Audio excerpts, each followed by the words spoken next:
In this video, I'll detail how to turn off Bluetooth on iPhone 12 Pro Max. So if you're using iPhone 12, iPhone 12 mini, iPhone 12 Pro, and iPhone 12 Pro Max, this video is going to walk you through how you can turn off or disable Bluetooth on your device.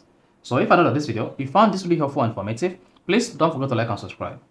Now, the first way you can follow to turn off or disable Bluetooth on your iPhone 12 is click on the Settings app.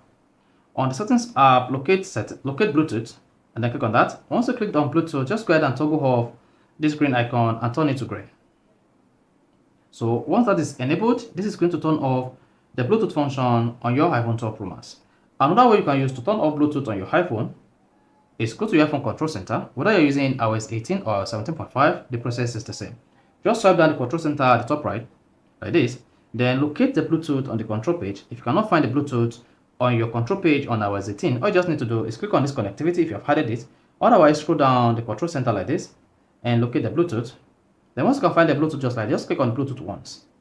Once you tap the Bluetooth once, this is going to turn off or disable the Bluetooth on your iPhone. So that's all you need to do to disable or turn off Bluetooth on iPhone 12 Pro Max. If you found this really helpful and informative, please don't forget to like and subscribe.